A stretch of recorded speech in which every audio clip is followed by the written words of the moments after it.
CMR shopping mall Dasara ధమాకా offers అద్భుతమైన offers తో పాటు అబ్బురుపరిచే spot gifts.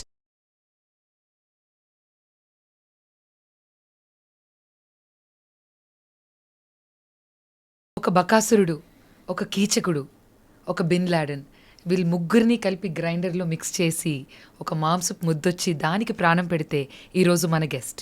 భయపడుతున్నారా? Do not worry. సినిమాల్లోని ఆయన ఒక విలన్, కానీ నిజ జీవితంలో is a very simple, humble and a sweet person. So ఒక వర్సటైల్ యాక్టర్ ఈరోజు మనతో ఉన్నారండి. అతనే Ajay garu. Hello Ajay garu, good morning అండి. How are you? I'm good. So మీరు విజయవాడలో పుట్టారు, అక్కడి నుంచి నంది అవార్డు వరకు. I think it's a long journey. What you say about how do you feel coming to this stage of life? ఎలా అనిపిస్తుంది? First and foremost when I start my career ఇందులో start చేసినప్పుడు అసలు ఎంతవరకు వెళ్తానో కూడా ఐడియా లేదు నాకు. అసలు నేను సినిమాలో was not particularly interested also at that point of time start అయినప్పుడు. సో అది దాని ముందు ఏం చేశానంటే డాడీ ఇంజనీరే జాయిన్ చేయించారు, అది చేయలేదు నేను. సో మెనీ అంటే దాని తర్వాత ఇంకోటి ఏదో అని ఐసీడబ్ల్యూ అని అన్నీ కూడా మానేశాను నేను. సరే ఇంకా ఎక్కడో సమ్వేర్ ఇక్కడ లాంగ్ టర్మ్ కోచింగ్ తీసుకునేటప్పుడు ఇక్కడ హైదరాబాద్లో రోడ్ నెంబర్ 17 ఇక్కడ జూబ్లీహిల్స్లో ఉండేది కాలేజ్ నాది. చుట్టుపక్కల బాగా షూటింగ్స్ జరుగుతూ ఉండే. సో ఎక్కడో somewhere I got attracted for the attention the actors are getting. అంటే ఆ గొడుగు పట్టుకోవడం. సో అంటే at that point of time ఉంటుంది కదా when you are in like you know somewhere around 16-17. I thought బాగా ట్రీట్ చేస్తున్నారు కదా, వెళ్ళి బాగుంది, బాగా సినిమాలు చూసేవాడిని. So suddenly got interest. దానికి తోడు దాని తర్వాత ఇంజనీరింగ్ మానేయటంతో యాక్టర్ అవుతానని చెప్పాను మా ఫాదర్కి. సో అఫ్కోర్స్ ఒప్పుకోరు, యాక్టర్ అవుతానంటే ఎవరు ఒప్పుకుంటారు?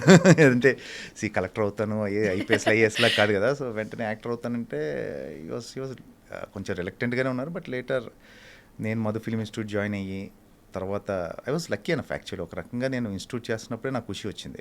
కౌరవుడ్ అనే ఫస్ట్ ఫిలిం చేశాను నాగేంద్రబాబు గారిది. ఖుషి అన్నీ కూడా నా ఇన్స్టిట్యూట్ జరుగుతున్నప్పుడే వచ్చాయి. ఐ బికేమ్ సీరియస్ ఆఫ్టర్ విక్రమార్కుడు. అప్పటి వరకు నేను కెరీర్గా దీన్ని పెట్టుకోవచ్చు, అంటే కెరీర్గా తీసుకోవచ్చు బికాస్ ఆఫ్ ద అన్ప్రెడిక్టబిలిటీ ఏదని అనుకోవచ్చు. So after Vikramarkudu I became serious and continue అయిపోయింది. అస్సలు ఊహించలేదు, అంటే never expected and to be around for so long. Films ఎక్కువ చూస్తూ ఉండేవారు? సినిమాలు బాగా చూసేవాడిని, సినిమా ఇంట్రెస్ట్ బాగుండేది. హూ వాజ్ యువర్ ఇష్టమైన యాక్టర్ గాని? నాకు బాలకృష్ణ గారు ఇష్టం ఫస్ట్ నుంచి కూడా. రైట్ ఫ్రమ్ బిగినింగ్ నా బాలకృష్ణ గారు అంటే ఇష్టం. సో అదే విజయవాడ ఇంటర్ చదువుతున్నప్పుడు హాస్టల్ నుంచి ఆ గోడలు దూకి సినిమాలు చూడటం అన్ని ఎవ్రీవన్ అందరు విలన్ ఎవరైనా ఉండేవారా? నాకు ఎప్పుడు ఫస్ట్ నుంచి కూడా అమరీష్ పురి, స్టార్ట్స్ ఫ్రమ్ అమరీష్ పురి గారు, మోహన్ బాబు గారు. ఇంకా అంతకన్నా లెజెండ్స్ వాళ్ళు. సో ఇప్పుడు మీరు చాలా మూవీస్ చేస్తున్నారు వివిధ లాంగ్వేజెస్లో కూడా. వాట్ యూ థింక్ హౌ మీకు ఇప్పుడు ఇన్ని లాంగ్వేజెస్లో చేయడం ఎలా అనిపిస్తుంది? And is it challenging? ఒకటి ఏంటంటే మన తెలుగు వరకు మన భాష మనం కంఫర్టబుల్గా ఉంటాం కాబట్టి ఎక్కడో dialogue and the reaction comes in sync. When you go to other languages డెఫినెట్గా కష్టమే. కష్టం ఇన్ ద సెన్స్ ఏంటంటే ఒక లాంగ్వేజ్ మీద హోల్డ్ లేకపోతే ఎక్స్ప్రెషను డైలాగ్ టైమింగ్లో రావు బేసికల్గా. కొన్ని కష్టాల తర్వాత ఎట్లాగో అది కూడా ఓవర్కమ్ అయ్యాం ఎక్కడో. బట్ అన్లెస్ అంటిల్ మీకు వేరే లాంగ్వేజ్కి వెళ్ళినప్పుడు ఆ కల్చర్ తెలియకపోతే you can't be better actor. మనం అందరూ డైలాగ్స్ అవన్నీ అనుకుంటాం, కానీ కాదు. ఇప్పుడు మనం తెలుగులో చేస్తున్నప్పుడు మనకి చిన్నప్పటి నుంచి మన కల్చర్ తెలుసు కాబట్టి, అంటే మన పండగలు తెలుసు, మనకి మన మనుషులు తెలుసు, మన స్లాంగ్స్ తెలుసు, యాసలు ఏవే ఉన్నాయి అన్నీ తెలుసు. తమిళ్లో కూడా కల్చర్ తెలిస్తేనే బెటర్ యాక్టర్. ఏదైనా కానీ ఎనీ లాంగ్వేజ్ నువ్వు చేసేటప్పుడు కల్చర్ తెలియాలి. సో దానివల్ల కొంచెం కష్టమే. బట్ సో ఇప్పుడు మీరు హిందీలో కూడా చేస్తున్నారు. లేటెస్ట్గా సింగం 3లో మీ ఎంట్రీ మేము చూడబోతున్నాం. సో ఆ ఎక్స్పీరియన్స్ కోసం it's again the same thing. మీకు తెలుగు కానీ హిందీ కానీ the amount of effort and ఇదంతా కూడా లాంగ్వేజ్ ఒకటి పక్కన పెడితే ఎఫర్ట్ ఈజ్ సేమ్. మీరు అన్ని చోట్ల పనిచేసే విధానం ఒకటే. Just that it's a Hindi film అంతే. ఇప్పుడు నేను తెలుగులో ఇక్కడ ఏదైతే చేస్తానో రోజు నేను షూట్కి వెళ్ళి అదే చేశాను హిందీలో కూడా. But nice to work with Ajay Devgan గారు కానీ Rohit Shetty and all. It's మంచి ఎక్స్పీరియన్స్ అది. సో మీ ఫస్ట్ మీకు బాగా పేరు తెచ్చిన మూవీ మేమందరం మెచ్చిన పవర్ స్టార్ గారిది ఖుషి. సో అంత పెద్ద యాక్టర్, అప్పటికే ఈజ్ లైక్ చాలా క్రేజ్ ఉన్న యాక్టర్ కదా.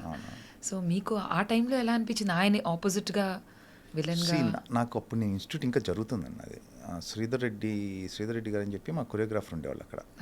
సో ఆయన అప్పుడు పవన్ క్రియేటివ్ ఆర్ట్స్లో పనిచేస్తూ ఉండేవాళ్ళు ఓకే కళ్యాణ్ గారి దగ్గర. సో సెలక్షన్స్ అంటే వెళ్ళాం యాక్చువల్లీ ఒక 20-30 మెంబర్స్ వెళ్ళి ఉంటాం. అక్కడ ఒక 8 to 9 మెంబర్స్ ఉంటాం ఆ సీన్లో. కాకపోతే వెళ్ళటానికి మటుకు 20-30 మెంబర్స్ వెళ్ళాం. వెళ్తే ఆయన అది కళ్యాణ్ గారు డైరెక్ట్ చేశారు అది ఆ scene completely directed by Kalyan గారు. పీసీ గారు కెమెరామెన్ అప్పుడు లక్కీ ఎనఫ్ పీసీ గారితో వర్క్ చేయడం ఫస్ట్ ఫిల్మ్. కళ్యాణ్ గారు ఆయన డైరెక్ట్ చేశారు ఆ సీన్ అంతా. అప్పుడు తెలియదండి దాని వాల్యూ. కళ్యాణ్ గారు వీ నో దట్ కళ్యాణ్ గారు ఈజ్ ఎ బిగ్ స్టార్, అందులో డౌట్ లేదు. అప్పటికే ఆయన తొలి ప్రేమ అన్ని ఆయన సినిమాలు చూస్తూనే ఉన్నాం, హ్యూజ్ స్టార్ ఆయన అప్పటికే. కాకపోతే నా ఉద్దేశం ఏంటంటే యాజ్ ఎ బిగినర్ నాకున్న ఇదేంటంటే ఒక సీనే కదా ఏంటిది అని ఫీలింగ్ నాకు పర్సనల్గా.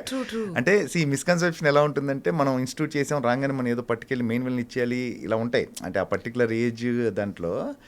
బట్ దాని వాల్యూ నాకు రిలీజ్ అయినతో తెలిసింది. నేను ఎక్కడో చార్మినార్ దగ్గర ఒక టీ షాప్ ఉంటుంది ఇరానీ కెఫేకి వెళ్తే 3-4 మెంబర్స్ డబ్బులు తీసుకోలేదు just because I was part of Kushi. అది హైదరాబాద్ బేస్డ్ సీన్ బాగా అంటే కండాలా కాయకూరే గండిపేట్ జాయింగే. సో వెరీ టిపికల్ హైదరాబాద్ దాంట్లో ఉంటుంది, స్లాంగ్లో ఉంటుంది అది. సో ఐ ఫెల్ట్ అంటే ఒక బిజినెస్ చేసే వ్యక్తి డబ్బులు తీసుకోవట్లేదంటే imagine how big star Kalyan garu is. అతను రోజు చేసుకునే వ్యాపారం అది యాక్చువల్లీ. మనీ కూడా తీసుకోలేదు just because I'm part of Kushi. Imagine చేయండి అసలు హౌ బిగ్ ఇట్ ఈస్. నాకంటే దట్స్ వెన్ ఐ రియలైజ్డ్ ఏంటి అంటే రికగ్నిషన్ ఏంటి ఫస్ట్ టైం గుర్తుపడుతున్నారు. డబ్బులు వదులుకోవడం అనేది చాలా పెద్ద విషయం. మీకు అర్థమైందా? ఏదో మీ సినిమాలు బాగా చేస్తారు లేకపోతే మీరు బాగున్నారు ఆ సినిమాలో అంతవరకు ఓకే. ఒక బిజినెస్ చేసుకునే వ్యక్తి డబ్బులు వదులుకోవడం అనేది something big just because I'm part of that film. అంతే కదా గుర్తుపెట్టారు కాబట్టే. So how old were you అప్పుడు అండి? I was 20 and by then that's it 20-21 probably. So దీనివల్ల నాకు నా లైఫ్ ఇలా డ్రైవ్ అవుతుందని మీకు అసలు నో ఐడియా.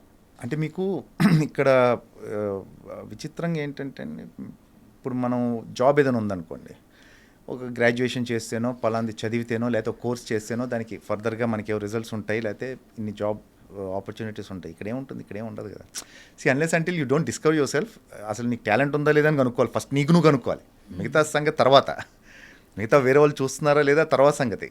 ఎందుకంటే ఎవ్రీవన్ హ్యాస్ దేర్ పనులు ఉంటే ఫస్ట్ నీకు తెలియాలి అసలు నీకు టాలెంట్ ఉందా, నీకు పొటెన్షియల్ ఉందా, నువ్వు రియలైజ్ అవ్వాలి. వన్స్ యూ రియలైజ్ దట్ దాని తర్వాత ఏమవుతుందంటే ఆపర్చునిటీ రావాలి. సరే ఆపర్చునిటీ వచ్చింది అనుకుంటే చేసేసాం మనం, అది డైరెక్టర్ నచ్చాలి, అది ఎడిటింగ్లో ఉండాలి.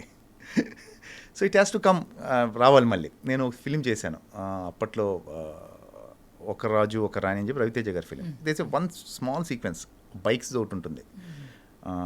యోగి గారు డైరెక్టర్. నేను సత్యం థియేటర్ ఫ్రెండ్స్ని కూడా తీసుకెళ్ళాను. సో సినిమా చూస్తున్నాం అప్పుడే కొత్త కదా. సో సినిమా చూస్తున్నాం అందరిని పట్టుకెళ్ళి కూర్చొని నా సీన్ కోసం వెయిట్ చేస్తాను. నెవర్ కేమ్, ఎడిట్లో పోయింది. Then I realized it's not that మనం చేస్తే కాదు. There are so many things after that. అది ఎడిట్లో ఉండాలి, తర్వాత మనకి అంటే నెంబర్ ఆఫ్ థింగ్స్ కలిస్తే కానీ ఒక యాక్టర్ పేరు రాదు. So fortunate enough part of good films work with good directors. So అన్నీ కలిసి రావాలి, చాలా కలిసి రావాలి. Talent has alternate, talent has option. మీకు టాలెంట్ బోల్డ్ మంది ఉన్నారు, అసలు ఒకళ్ళిద్దరు కాదు. నేను ఎప్పుడైతే keep on telling that talent చాలా ఆప్షన్స్ ఉంటాయి. Your relations, your behaviour, your attitude means a lot. అంతే. గ్రేట్. అయితే మీరు చెప్పిన మాట అయితే అన్నిట్లో వర్తిస్తుందని ఎవ్రీవేర్. ప్రొఫెషన్ మైట్ బి అటు ఇటు డిఫరెంట్ ఉండొచ్చు కానీ it's all the same. So మీలాగా ఇప్పుడు మీ గురించి మేము విన్నది ఏంటంటే ఇప్పుడు చదువు మధ్యలో స్టాప్ చేసి కూడా మీరు హైదరాబాద్ వచ్చేసారు అకస్మాత్తుగా. ఆ తర్వాత మీరు రియలైజ్ అయ్యారు something very uncertain usually. So చాలా మంది పిల్లలు they love to be a part of Indian cinema, especially మన తెలుగు వాళ్ళు కూడా చాలా మంది అబ్బాయిలు అమ్మాయిలు ఉంటూ ఉంటారు. వాళ్ళు కూడా స్టడీ స్టాప్ చేస్తూ ఉంటారు, బ్రేక్ ఇస్తూ ఉంటారు, ఆడిషన్స్కి వస్తూ ఉంటారు. సో వాళ్ళందరికీ మీరు ఇచ్చే మెసేజ్ ఏంటి? ఎడ్యుకేషన్ టాప్ ప్రయారిటీ అండి, వెరీ ఇంపార్టెంట్. అంటే it might sound very cliche, అందరు ఇదే చెప్తారు, బట్ ఇట్స్ వెరీ ఇంపార్టెంట్. ఎందుకంటే మీరు ఆ ఎడ్యుకేషన్ వల్ల ఏదో నేర్చేసుకొని నీకు జాబులు చేసుకొని డబ్బులు సంపాదించేస్తాను కాదు. You will know how to behave, you know how to judge people. మనుషులు మీరు జడ్జ్ చేసే విధానం తెలుస్తుంది, మీకు ప్రాక్టికాలిటీ వస్తుంది. So education is important. But coming to industry and it's a beautiful field అండి. మీరు ఇండస్ట్రీ రావడం అనేది you should be very fortunate and lucky to be around. నేను పర్సనల్గా నమ్మే విషయం. ఎందుకంటే మీరు ఏ ప్రొఫెషన్ చేసినా ఏం చేసినా ప్రాబబ్లీ మీ ఆఫీస్ వరకు తెలుస్తారే మీరు. So this is profession which deals with fame. మనిషి అంటే జనాన్ని మిమ్మల్ని గుర్తుపడతారు పీపుల్. మీకు ఎంతకన్నా ఏం కావాలండి, మీకు what else you want. It's a beautiful feel. కాకపోతే ఇట్ హ్యాస్ ఇట్స్ దాని ప్రాబ్లమ్స్ ఉన్నాయి, దాని ప్లస్లు కూడా ఉన్నాయి. But yeah, for me personally I started early. నాకు అది హెల్ప్ అయింది. సి వెన్ ఖుషి ఇన్స్టిట్యూట్ చేసినప్పుడు I was 20, Kushi was when I was 20 years old. So I got time. నాకు ఒక 5-6 ఏళ్ళు అసలు ఇది అర్థం చేసుకోవడానికి ఇండస్ట్రీ ఏంటంటే నాకు టైం దొరికింది. సో బై 26-27 నా విక్రమార్కుడు వచ్చింది. So it took me 6-7 solid years to get Vikramarkudu. So ఏంటంటే టైం ఇస్తే డెఫినెట్గా అవుతుంది. But again depends on your will power, how long నీకు ఎంత కావాలనుకుంటున్నావు, నువ్వు ఎంత ఎంత ఎంత ఇదిగా ఈ ప్రొఫెషన్లో ఉండాలనుకుని, ఈ ప్రొఫెషన్ ఇన్ఫ్యాక్ట్. సో దాని మీద డిపెండ్ అయ్యి be around, you should be there. 6 to 7 years నా విక్రమార్కుడు వచ్చింది. సో నేను ఖాళీగా ఎప్పుడు లేను, అదే చెప్తున్నాను. I was lucky. నేను అంటే మామూలుగా ఆ కష్టాలు ఈ కష్టాలు ఏం లేదండి. I want to be very honest and open. నాకు ఖుషి అయిపోయింది. ఖుషి అవ్వగానే ఒక్కడు వర్షం వరుసగా నాకు సినిమాలు ఏదోటి అంటే నా రోల్స్ పెద్దగా చిన్న పక్కన పెట్టేస్తే నేను వర్క్ చేస్తూనే ఉన్నాను కంటిన్యూస్గా. పేరు వచ్చింది బాగా ఖుషి తర్వాత. అతనొక్కడే సురేందర్ రెడ్డి గారు సినిమా ఒకటి బాగా పేరు వచ్చిందండి, పెద్ద బాబు అని చెప్పేసి పరచూరు మురళి గారు డైరెక్ట్ చేశారు. So it was gradual. But Vikramarkudu was ఇంకా రాజమౌళి గారి సినిమా వాజ్ మంచి. మీరు అప్పుడు ఆయన్ని పట్టుకుని నాకు ఇస్తే గానీ అన్నట్టుగా పట్టువదలు విక్రమార్కుడు లాగే. అవునండి. ఆయన చేశారండి నాకు. So you wanted to do because అక్కడ రవితేజ గారి ఆపోజిట్ గా చేయాలి విలన్ గా అన్నది ఉందా, రాజమౌళి గారి మూవీ అని ఉందా, లేకపోతే మీరు యూ థాట్ ఆ రోల్ జస్టిఫై చేయగలరు? బేసిక్ థాట్ వాజ్ నేను విలన్ అవ్వాలి, నేను ఫ్రెండ్ రోల్స్ చేస్తున్నాను. అప్పటికి ఇంకా ఫ్రెండ్ రోల్స్ చేస్తున్నాను. అతను ఒక్కడే సినిమాకి ఒక చిన్న నెగిటివ్ రోల్ ఒకటి వచ్చింది, మంచి రోల్ అది యాక్చువల్లీ సురేందర్ రెడ్డి గారిది. Then I wanted to do negative role. నాకు నేను చెప్పుకోగలిగింది రాజమౌళి గారు ఆ టైంలో వరుస సినిమాలు నేను చేస్తాను. స్టూడెంట్ నెంబర్ 1 నుంచి రాజమౌళి గారి సినిమాలు ఐ వాజ్ దేర్, ఉన్నాను నేను. సో విలన్ అంటే నాకు తెలియదు అది. అంటే నాకు యాక్చువల్ లాస్ట్ మినిట్ వరకు నేను ఆ రోల్ చేస్తానని తెలియదు నాకు. ప్రాబ్లీ ఛత్రపతి యాడ్స్ ఏవో తీస్తున్నాను, అంటే పోస్ట్ రిలీజ్ తర్వాత లేక రిలీజ్ కన్నా ముందో క్రికెట్ మ్యాచ్ ఆడటం, దాని తర్వాత ఇంటర్వ్యూస్ జరుగుతున్నాయి. అది అయిపోయిన తర్వాత నాకు ఇంకా బాగా గుర్తుంది అది. రాజమౌళి గారు ఆ ఇంటి నుంచి దాజే కారెక్ అన్నారు. మధు అని చెప్పి ఇప్పటికీ ఉన్నారు రాజమౌళి గారి దగ్గర. మధు వస్తుంటే ఎందుకు ఆపి ఆయన డ్రైవ్ చేస్తున్నా, నేను కూర్చున్నాను పక్కన. నాకు ఇంకా బాగా క్రిస్టల్ క్లియర్గా గుర్తు. సో ఈ వాజ్ లైక్ ఏంటో ఆయన ఒక కథ ఏదో చెప్తా ఉంటే నేను ఒక సర్టెన్ టైం తర్వాత నాకు ఇది ఎక్కడ చెప్పలేదు నేను యాక్చువల్లీ. ఇంకో క్యారెక్టర్ ఒకటి ఉంటుంది, రవితేజ చంపేస్తాడు బావుజీ వాళ్ళ కొడుకు క్యారెక్టర్, నెక్ బెల్ట్ పెట్టి. సరే మనకి ఈ క్యారెక్టర్ అనుకుంటా సెట్ అయిపోయిందిలే, ఇంకే అంటే మంచి క్యారెక్టర్ అది. బేసిక్గా రాజమౌళి గారి సినిమా అంటే వర్క్ చేస్తున్నాం కాబట్టి నాకు అప్పుడు బాగా తెలుసు, అంటే వాల్యూ తెలుసు విలన్ రోల్ ఉంటే ఎలా ఉంటుంది. అప్పటికే సయ్యి, ఛత్రపతి, కాటరాజు, సుప్రీతికి సైర్ ఇవన్నీ కూడా చేస్తున్నా కాబట్టి ఒక విలన్ రోల్ పెడితే బాగుంటుంది రాజమౌళి గారి సినిమాలో అనేది తెలుసు, దాని వాల్యూ తెలుసు నాకు. సో ఐ వాజ్ ఎక్స్పెక్టింగ్ ఆ రోల్. కాకపోతే ఏంటంటే టిట్లా క్యారెక్టర్ అనేసరికి ఐ వాజ్ లైక్ హ్యాపీ. అంటే సో యా, ఎందుకో ఫీలింగ్ ఉంటుంది కదా రాజమౌళి గారు లాంటి వ్యక్తి ఒక విలన్ రోల్ ఆ సినిమాలో అంటే దాని ముందు వచ్చిన విలన్స్ కూడా చాలా పెద్ద పెద్ద villain roles. So I was happy. And yeah, mostly ఆయన పిక్చరైజ్ చేసే విధానం కూడా ఒక రేంజ్ లో ఉంటుంది. Especially your makeover. అవునండి, మొత్తం అసలు అంటే రమ గారు కానివ్వండి, అది చాలా డీటెయిల్స్, చాలా టైం తీసుకున్నారు అది. అంటే 2-3 days లుక్ సెట్ అవ్వడానికి టైం పట్టింది. ఇంకా ఆయన చెప్పేదే ఉందండి రాజమౌళి గారి. సో టిట్లా ఎఫెక్ట్ అయితే ఇప్పటికీ మాకు మీ అజయ్ అనగానే మాకు టిట్లా అనే పేరే ఎక్కువ. ఆల్మోస్ట్ ఒక 18-19 years అయిపోయింది అనుకుంటాను టిట్లా వచ్చి, 2005 సమ్వేర్ అరౌండ్. ఇప్పటికీ టిట్లా అంటే సీదా ఇంపాక్ట్ చూడండి. అంటే ఆయన నాకు ఇచ్చిన క్యారెక్టర్ ఎలాంటిదో చూడండి. ఇంకా అసలు అంటే ఇన్నేళ్ళకి కూడా ఇంకా టిట్లా అంటున్నారంటే. దాని తర్వాత మీ జర్నీ ఎలా, what was the change, transformation? దాని తర్వాత the problem with Titla is నేను అనుకుంది నాకు బాగా పేరు వచ్చింది, I made lot of money out of Titla character వల్లే నాకు కెరియర్ ఫామ్ అయింది, అంతా ఓకే. కాకపోతే నాకు ఒక టైం తర్వాత అంటే ఇమీడియట్గానే చాలా ఇంకా దీనికన్నా మెనసింగ్ ఏముంటాను నేను, దీనికన్నా విలనే ఉంటుంది. అన్లెస్ అంటిల్ ఆ టైంలో చాలా మెనసింగ్ విలన్ క్యారెక్టరైజేషన్ అది, దానికన్నా నేను భయపెడతాను.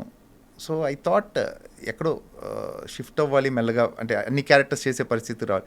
ఇప్పుడు యాజ్ ఎ విలన్ మీరు చేస్తున్నప్పుడు మీకు బాడీ ఉన్నంత వరకు, ఏజ్ ఉన్నంత వరకు okay. See you have to be around when it goes off like you know age పెరిగే కొద్దీ మీ బాడీ అంతా కూడా దాని లోపల మీరు క్యాటరాక్టర్గా ట్రాన్స్ఫార్మ్ అయిపోవాలి. So that was my plan. Vikramarkudu ఆ టైంలో కొంచెం బాడీ విగ్రహం అంతా సాలిడ్గా ఉంది కాబట్టి అది okay, it goes after it's been 19-20 years now.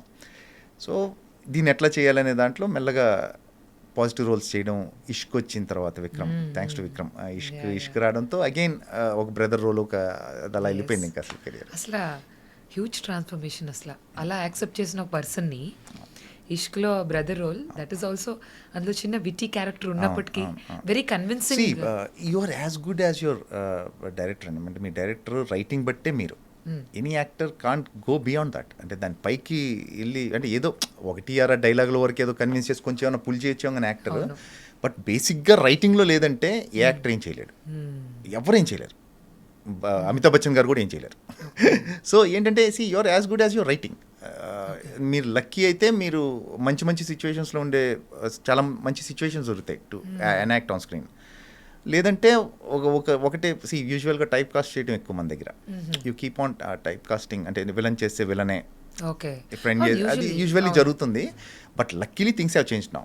Because మీకు కూడా అది మొనోటనస్ అయిపోయి. అవును, నేను చాలా ఏళ్ళు ఫ్రెండ్గా చేశాను, చాలా ఏళ్ళు విలన్గా చేశాను. అంటే దేర్ ఈజ్ ఈదర్ పాజిటివ్ ఉండేది, లేకపోతే dark, nothing like grey in between. అంటే డార్క్ ఉండేది, లేకపోతేనేమో మంచి గ్రే ఒకటి ఉంటుంది కదా మధ్యలో ఒకటి, చాలా ఉంటాయి. ఇప్పుడు ఇష్క్ ఉంది, ఇష్క్ ఫర్ ఎగ్జాంపుల్ తీసుకుంటే మీకు ఫాదర్ అంటే భయం ఉంది, సిస్టర్ అంటే ప్రేమ ఉంటుంది, నితిన్ క్యారెక్టర్ అంటే ఇష్టం ఉండదు నాకు, వైఫ్కి అబద్ధం చెప్పాను అది కవర్ చేసుకోవాలి. సో ఒక్క సీన్లో ఇన్ని ఉన్నాయి. సో అది ఎప్పుడు వస్తుందంటే ఏమన్నా డైరెక్టర్ రాసినప్పుడు వస్తుంది. సో వెన్ ఈవెన్ అది కూడా ఐ థింక్ విక్రమ్ నన్ను పెట్టాలని లేదని విక్రమ్కి యాక్చువల్ నితిన్ వల్ల రోల్ వచ్చింది. సో విక్రమ్ పెట్టాలని లేదనుకుంటా నాకు తెలిసి. సో విక్రమ్కి అంటే విక్రమార్కుడు చూపించారు. Vikram was very particular. Vikram అనేది ఏంటంటే శివ అనే క్యారెక్టర్ ఆ సినిమాలో కంప్లీట్ నెగిటివ్ కాదు అది. The only thing is he doesn't like the hero. Correct. Nithin character అంటే ఇష్టం లేదు అంతే తప్పితే వాడేం రాక్షసుడేం కాదు.